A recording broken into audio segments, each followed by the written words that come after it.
If you walk into a random person on the street and you ask them what the worst Pokemon type is, they'll probably say something like normal or flying. But little do they know, there's something even worse than both of them: bug types. Bug types have terrible offense and defense, and just terrible stats in general. So is it possible for me to beat Pokerogue with only bug types? The rules for this run are simple. I can only use bug type Pokemon, and Pokemon that lose their bug typing are not allowed. I will allow myself to use Paradox Pokemon, but not as my starters, so only later on in the run. For my first attempt, I decided to use Newpider because it had Pokerest, so you know Pokerest is broken, and Pokerogue, and Nimble because it was shiny. Shiny boosts the odds, and Scyther because Scyther's broken. Later on, I also picked up an Encada and a Kakarot. If you couldn't tell, bug types are pretty common on the earlier floors, which does help with the early game a bit. And I was also getting very lucky with my drops. I'm surprised I didn't go farther in on this run. Oh, that's a spoiler. But anyways, while we're on the topic of luck, did you know Shedinja cannot learn Curse? And Shedinja is a physical attacker and not a special attacker? Bro, whoever made this Pokemon, bro, get them out of the state. Get them out the lab, bro. Get them out the lab. But anyways, I did lose this run at like 450 because do you know Cricketune doesn't have a technician? Or at least mine didn't. But either way, I did lose the run. It's fine though. It's just the game's hard. For my second run, I went with Scyther for Scissor, of course. Blipbug for Pokerust and Gigantamax. That's how you know I bit this on a new day. Weedle for the Mega and Nimble for the Shiny. Again on this run, I would get through the early game pretty easily, picking up some other bug types, Surskit and Shuckle.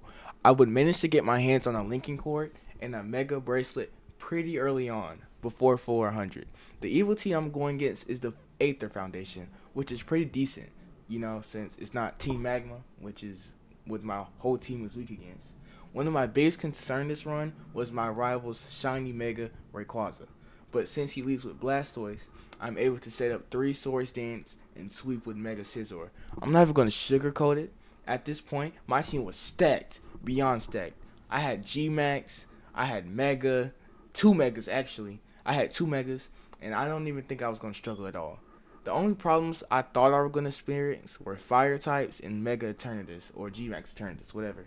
Usually when you fight a boss like Rayquaza or E-Max Eternatus, you have a move like Leech Seed or Curse, you know, which is what I wanted on Shedinja. But the only move I could really get was Infestation, so you know I started aiming for that. But you know, I honestly I didn't even use that strategy. I didn't use it at all. I just put it in my notes.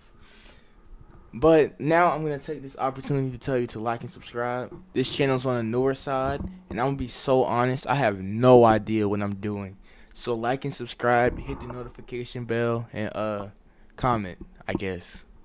I would kind of breeze through the game until I would come across the Elite Four. I would get lucky with the Kendall Elite Four, you know, no fire types. And Mega Scizor and Mega Breezer would kind of just breeze through the first 2 Elite Four members, which is the Ice Elite Four and the Ghost one, I think. I don't know, I had to check the footage. And Scizor would sweep Lance pretty easily, too. So that's cookies. And next was Blue. He was pretty easy, too. He did have a Ho-Oh that killed my Scissor because, you know, 4 times weak. But then Beedrill would just set up a Swords Dance. Mega Beedrill, actually. He would set up a Swords Dance and sweep his whole team. So after about 3 hours and 2 attempts, I finally got to G-Max Eternatus. And I'm not going to lie, I was stressing. Very stressing. Very, very, very, very, very stressing. Because, you know, I don't have any tick moves. But, you know, it actually kind of worked out.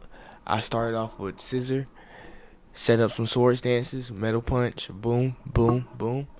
And then he actually surprised me because I was very surprised. I didn't know Eternatus had Flamethrower, but he did. But the good news is Scissor took not 1, but 2 Flamethrowers. At that point, I was like, yeah, this is cookies. This is wraps. So I just started spamming high damaging moves. And then I got out my G-Max Orbeetle. I started lowering its special attack so to lower its damage output. Scissor did eventually die, but then I just got out Nimble, or the evolved version of Nimble, I forgot what it was called, and just spammed high damaging moves, and I won. This is the outro. I don't really know what to say. I didn't write anything down again. Like I said in the video, I'm fairly new to making content. I don't know what I'm doing, so but give me ideas in the comments. Yeah, give me ideas, and I'll probably do them. Yeah.